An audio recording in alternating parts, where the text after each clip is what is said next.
Thanks for watching Community Update for Friday, October 2nd. I'm Steve Erickson. You may notice purple lights have started popping up around town.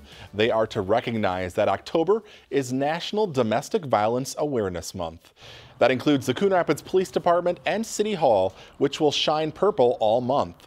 Violence Free Minnesota reports that last year in Minnesota alone, at least 16 women were killed by an intimate partner, and at least 5 family, friends, or bystanders were also killed in domestic violence-related situations.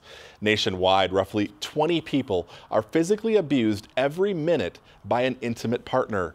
CTN's Jennifer Anderson spoke to a local survivor and the organization that helped her road to recovery. Much like the pieces of a puzzle. Trauma comes in layers. A survivor of domestic or sexual violence often has to carefully put their life back together. And I was in a pretty desperate set of circumstances of really having lost a lot of hope. I mean, everything when you become victimized is put on hold. Your whole life, your life as a mom, your life as an employee, your life, as a friend, all of these things become affected. Monica Eliserio was drugged, sexually assaulted, and left in the street after a date with someone she met online. After the assault, Monica was struggling to put herself back together when she accepted help from Alexandra House. Had the services not been available, I don't know that I could have been able to experience this degree of health and happiness. It's critical that they know that there are people who care. Located in Anoka County, Alexandra House provides 24-hour services, shelter, and care to victims and families across the state. Survivors can fix things on their own. They just need access to resources and tools.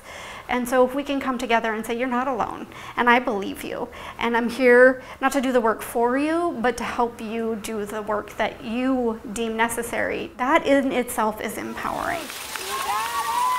With crucial annual fundraisers like Hope Fest canceled during the pandemic, Alexandra House hopes now more than ever people will consider displaying purple lights, donning buttons, and putting out yard signs to raise awareness and dollars.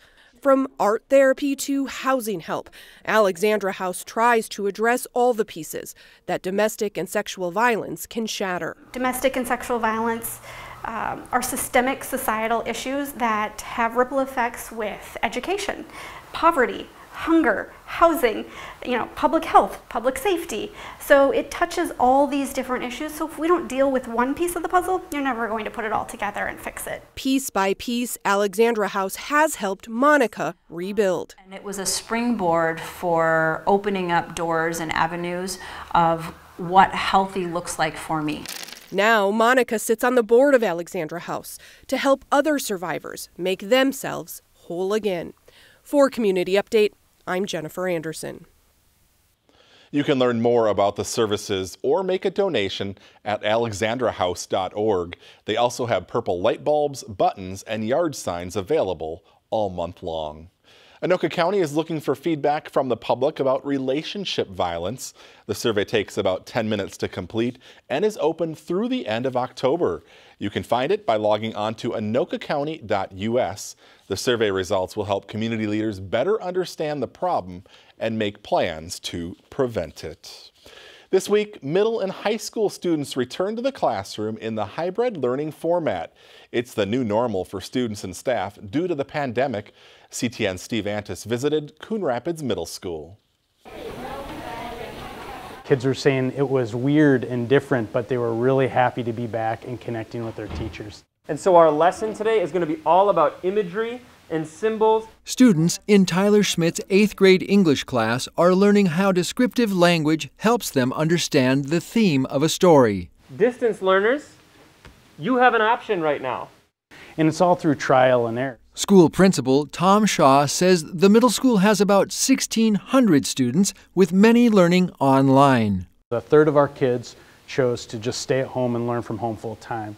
A third of our kids are on an A day, and so that's about 500 kids, and then about 500 kids are on a B day. While the focus is on learning, the school's top priority is the health and safety of all, which means frequent cleaning. In the cafeteria, students keep their distance. They've been wearing masks, They've been keeping distant, and that's really hard to do when you haven't seen your friends in a long time or your teachers in a long time.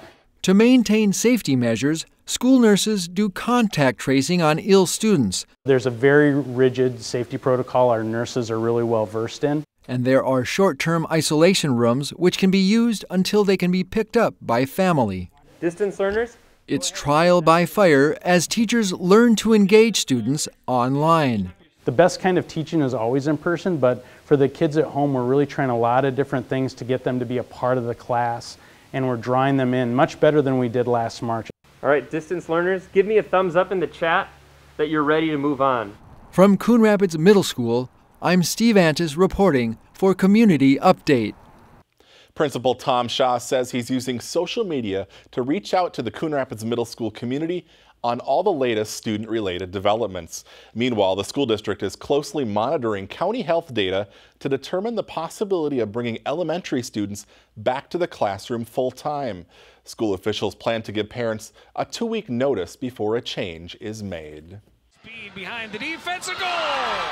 Good news for student athletes this week. On Thursday, the Minnesota State High School League Board of Directors approved plans to move forward with the winter sports season. Those sports include hockey, basketball, wrestling, boys swimming and diving, gymnastics, and more. The season will start anywhere from 1 to 5 weeks late, depending on the sport, and there will be a 30% reduction in games and meets. The delayed and shortened prep football season kicks off next week. The Cardinals' first game will take place at home on Friday, October 9th, when they'll take on St. Thomas Academy. Due to crowd size restrictions, each team only gets 125 tickets for distribution. No tickets will be sold to the public, but you can watch every Cardinal football game this season live right here on CTN. After months of backups, traffic is once again flowing freely on a busy stretch of road in Coon Rapids.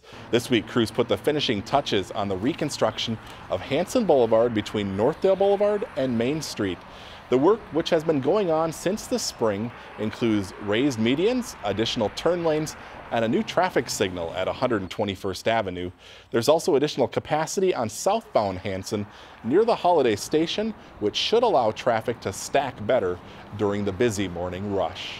An organization in Anoka County that helps families experiencing homelessness is marking its 10th anniversary this year. Family Promise in Anoka County started back in 2010 with Faith Lutheran Church in Coon Rapids hosting homeless families. Today, a network of 20 congregations is involved. Families rotate to a different church each week and can stay in the program up to 90 days with the goal of achieving housing independence. We wanted to have a big celebration for the 10-year anniversary of the organization. All the people that have been involved since the beginning, almost 120,000 hours of volunteer labor during that time that has been posted in our records. Just wanted to be able to celebrate that. We also have our big fundraiser every year that had to be canceled this fall. It's our Hot Dish for Homelessness. We weren't able to do that, so we're trying to bring the two things together, a 10-year celebration, a bit of an online fundraiser. Fulfilling the Promise, a virtual fundraiser celebrating 10 years of serving families, will take place Thursday, October 8th at 7 p.m. For details, log on to familypromiseanoka.org. There will be prizes. They hope to raise $25,000. Due to the pandemic, the city's participation in this year's Night to Unite event is being moved online. The virtual Night to Unite will take place Tuesday, October 6th, starting at 5:30 p.m. on the Coon Rapids Police Department's Facebook page. There will be demonstrations, tours, and a live question and answer session with members of the police and fire departments. Night to Unite typically takes place the first Tuesday in August.